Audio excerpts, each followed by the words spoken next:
to the Never Give Up Summit. I'm Ronnie Tsunami with Rock You Academy and my host, Emmy Rousseau of Trinity Transformations. My beautiful co-host. We've had a really great time here, Emmy. And right now, I want to introduce a very special guest. I'm super excited to bring on Ingrid Palmer. Ingrid is the Director of Agency Partnerships and Learning at Up with Women, an award-winning speaker, a diversity and inclusion consultant, and the founder and CEO of Focus on Ability, a campaign designed to encourage individuals to triumph over adversity, combat discrimination, and promote universal belonging.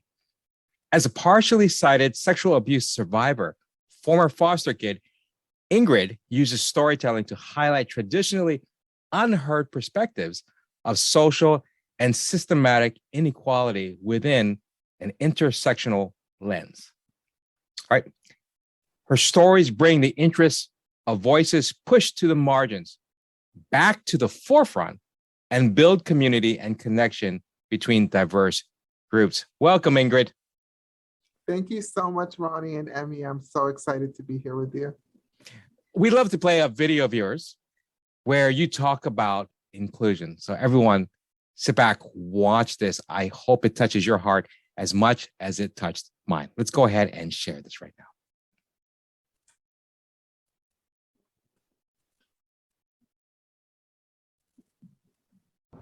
My authenticity was called out of the pulsating throbs of my bruised vagina. There are moments of transformation that mark our lives and alter the way that we show up in the world. Time is then forever divided into two parts, the time before the moment and the time after. I remember it was a beautiful, hot day. The sky was without blemish, not a cloud in sight. Reggae music exploded out of speakers that lined the street.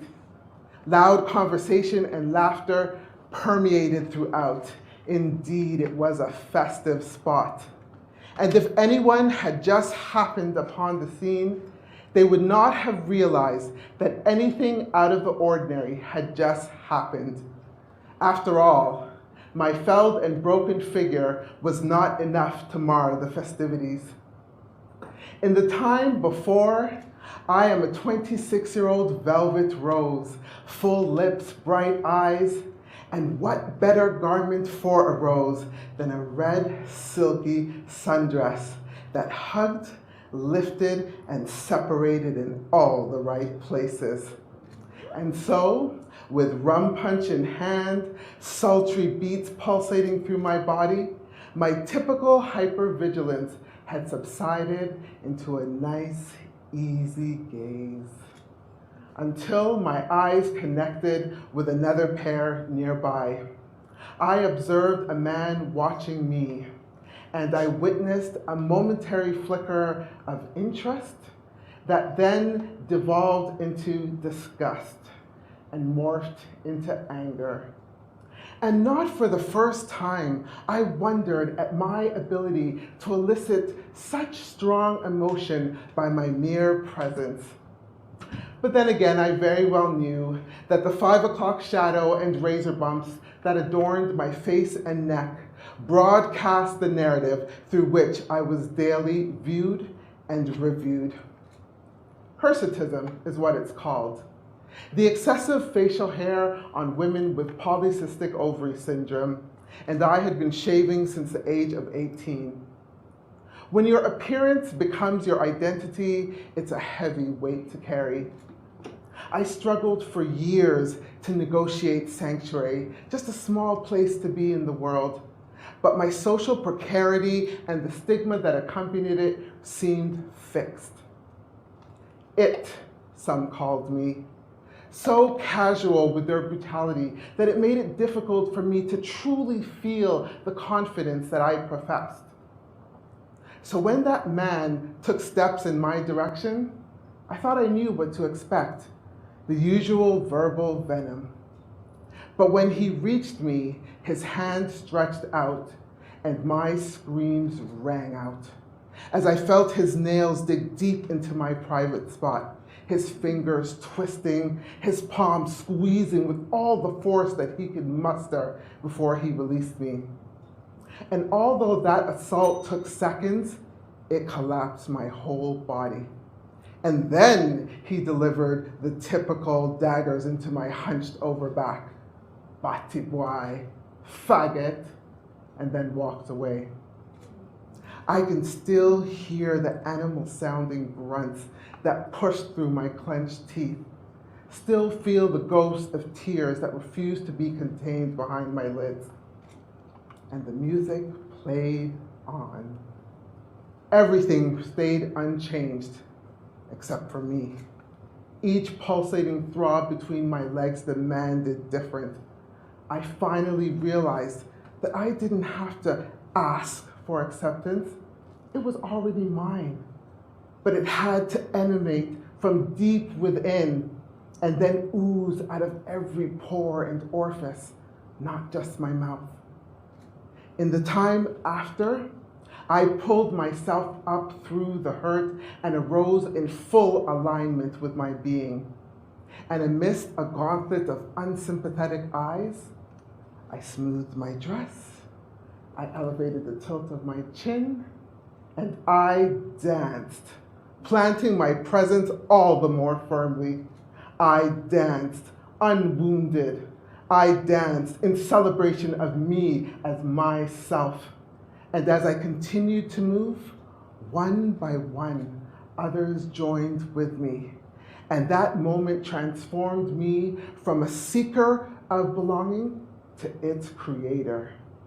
There is nothing more powerful than when we dare to accept ourselves as we are, because it holds the space for others to do the same. Now that's inclusion.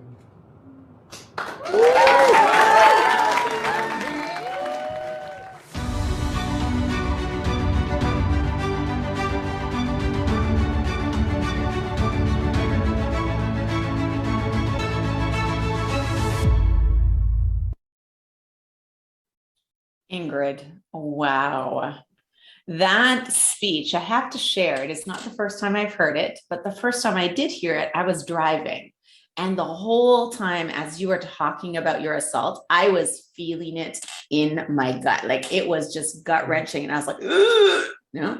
And then I hear you talking about how you stood up and you were empowered and you realized, I was like, yes, I'm literally driving and cheering.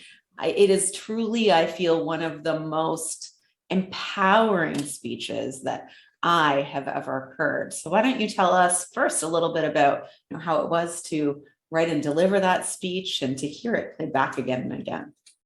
It's been really healing and cathartic. And even just listening it again, it's like I was just nodding through it. It's like, yes, remembering those swirls of emotions, because for a very large part of my life, I felt really overwhelmed with negative self-talk about who I was, my reason for being, what value I brought to the world, because society is so stringent in its rules of how you must be and how you must present. And for those of us who fall outside of that realm and are really pushed to the margins, the world is not a very welcoming, friendly place. And we receive so much negative messaging about who we are. If you have a disability, perhaps if you're a racialized person, if there's something about you that is different, that's not considered the norm, that we are just plagued with so many different messages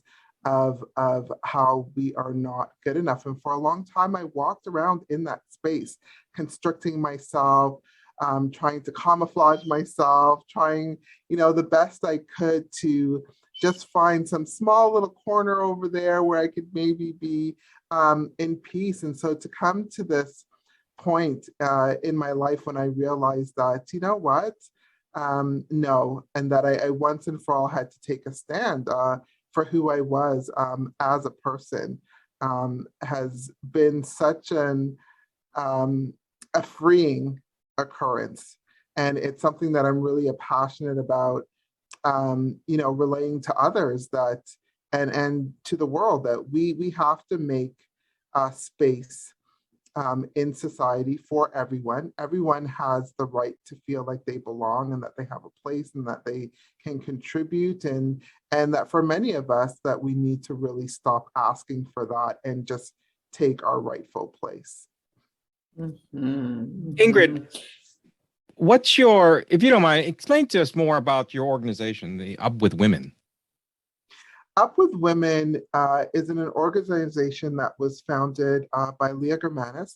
And that organization is about supporting and empowering a women, those who identify as gender diverse or non-binary, to realize your employment and entrepreneurship goals.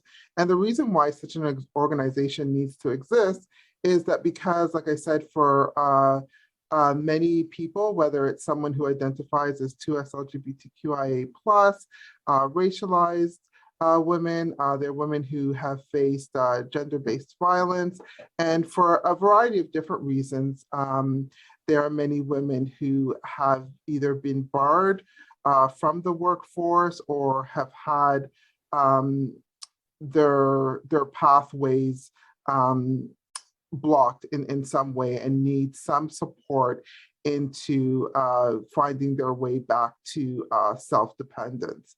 And so our organization pairs women with amazing, wonderful coaches who partner with them for 1 year and help them to realize whatever their goals are in terms of going back into the workforce or for starting their own business.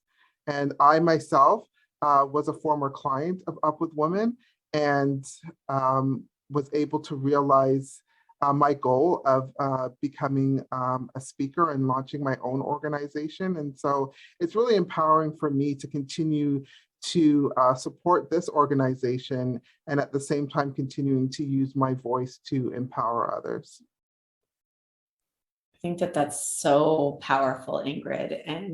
And knowing you, I know that that's so what you do, is that you are speaking for those who feel voiceless. I just had a conversation with my friend Allison, and both of us are white women. And although being a woman is still doesn't put us at the top of the chain, certainly we have privilege as white women. And so when we say be your authentic self, it's your key to freedom for you. It's easier for us to say. So, and we say it feels scary on the other side of it before you make that leap. But it sounds like from your speech that you found that same empowerment when you just claimed your power. So to someone who, maybe doesn't feel like they have the privilege and feels more marginalized, what words of encouragement would you give them to help them step into their power? Mm-hmm. One thing that I would say is to really just to acknowledge that we actually do have the power to shape our own lives. And so often when you are marginalized and when you have that intersectionality that you spoke about, Emmy, so you're experiencing multiple ways of feeling oppressed or experiencing different isms, sexism, racism, heteronormativity, ageism, whatever it could be, that you're faced with a lot more barriers and adversity, and sometimes it really can feel and seem like a never winning battle. But to recognize that instead of, a lot of times we feel like we have to seek for this permission, like we're looking for support and authenticity, to come from the community, for someone outside of ourselves to say, you're okay and you're good. But when we recognize that actually has to come from within, that we have to accept ourselves, that we have to own our own narratives and take control of that. And when you find that power and that self-acceptance of yourself, that you actually lead the way to what your greatest desire is. So I would always encourage people to lead with your heart. And when we fully accept ourselves, that it actually invites that very acceptance that we're looking for. But when we internalize the outside negativity, then we're also kind of broadcasting that on a frequency, and it's almost like this self-fulfilling prophecy. So self-acceptance and self-love actually brings about the connection and the acceptance that you're looking for when it starts with you. Now, you said you founded another organization, right? Because you were working with Up with Women, but you actually also founded Focus on Ability. Yes. Tell us more about that. What started that? With my background of having come out of the child welfare system and, being a young person who was diagnosed with two rare disorders, I was diagnosed at 14 with retinitis pigmentosa, which is a degenerative eye disorder where the UVA and UVB rays of the sun are basically like acid on my retinas. So they've been slowly and continuously dissolving my whole entire life. And so I've been slowly losing my vision. And then at 16, with polycystic ovary syndrome and the hormone imbalance and growing the beard and, being socially perceived as a transgendered woman, and then being in foster care, it was just a mountain of things. And so often, when you have a disability, and when you have intersectionality, people are focusing on where your struggles are. That's what people pay attention to a lot of times. And they're not really giving a lot of credence to the things that you're good at and where you're actually succeeding. And so my term focus on ability is about that. It's about paying attention to what you are good at and what people are good at. And that's where the focus should be, and not on where we're having struggles. And so my organization is really about encouraging individuals to know that they can take control of their narrative, as I said, and project their dreams. And really, when we go after what we want in life with a lot of gutso, that we will get there. And so my organization is about that, about focusing on your dreams, focusing on your wants and what you can do, and going after it with no hesitation. It's such an amazing mission statement to have, and it's such an amazing vision. And tell us a little bit more about how you go about, sharing that message. Do you speak to individuals, to corporations? Who do you serve? Yeah, so I am really committed to advancing justice on every front, whether that's about combating poverty, promoting inclusion, diversity, and anti-oppression. So I get hired by organizations to come in and share my experiences on intersectionality to help to promote greater connectivity and understanding in the workforce. No matter what job that we're doing, we have to work and relate with people, whether it's coworkers, whether it's the clients, the people that we're serving. And I really find that through storytelling and the willingness to share my narratives and my vulnerabilities and the things that I've been able to rise above, that it really gives people insight into different communities and groups of people that they may have not really been exposed to or heard about. There's so many stereotypes around about different individuals. And when people are able to really get a different perspective on what experiences and realities are of people that they might not have known about before, it really changes how we relate with one another and the actions that we're willing to take to ensure that everyone is feeling included in the workplace. Well, as you know, this is the Never Give Up Summit. And I'm curious as to what you believe is core to never giving up. What would you suggest to people, or what does never give up mean to you? Never giving up means to me is when you set your non-negotiables. Happiness, inclusion, self-love, things like that are non-negotiable. And when you make that a standard of your life, then we're not going to put up or remain in environments or situations that contravene that. It's really important in never giving up to understand the limitlessness of our personal power. There's a lot of times when situations and things happen, we all have to face some really difficult situations in life that really seem, that they are going to crush us. But when we allow these difficult situations too, they really end up growing us in ways that we could not have imagined. And when we are able to navigate our way through it, by not giving up, we find ourselves so much more strengthened and robust than we were before it. It's really unfortunate that difficulty is often linked to growth and to healing, but it is. And when we recognize that we actually don't have anything to prove in the world and that we are enough as we are, then we find that there really isn't any situation that we can't rise above or grow through, no matter how difficult it is. And I don't say that lightly, though it seems like I might. Totally agree. Totally agree. What is the one point, Ingrid, that you'd want to get across to men, especially because in this story, it's extremely powerful as a man myself and as the father of a daughter who's transgender. I've heard so many horrible stories, and I've wanted to shake people because of that, just shake them and wake them up, right? What is the point you'd want to get across?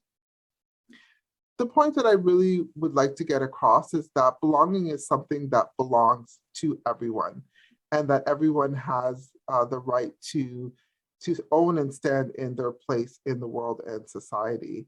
And that for men especially who have historically really been leaders in oppression of others, is that we really need men to step forward and to stand up against that. And for other men to call out other men on their actions and what they do. I believe that in any form of oppression, that when voices come from the mainstream group who is doing that oppression, that it's really important that other voices combat that with their voices and with their actions. So it's really important for other men to contravene other men. Absolutely. Absolutely. 10.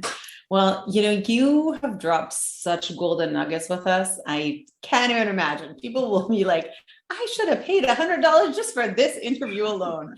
But we are so honored to have had you and so thankful to you for gracing our stage, because you are such a powerhouse, such an inspiration of the focus on ability and the inclusion message. We love you to death. We're so grateful. And Thanks Ingrid, for joining us today. Before we go, I just want to ask one thing. Where can people get more information from you, or how can they contact you? Yeah, thank you both, Ronnie and Emmy. This has been an amazing privilege for me as well. And if people want to get in touch with me, they can check out my website at www.focusonability.life. I am also on Instagram at focusonabilitylife, and on LinkedIn and Facebook as Ingrid Palmer. Please contact Ingrid if you have any questions. I know Ingrid is such a giving soul and in helping people, and is such a powerhouse in driving and talking about inclusion and so much more. Thank you again, Ingrid, for being a part of the Never Give Up Summit. Absolutely. Thank you so much for having me. It's been my pleasure.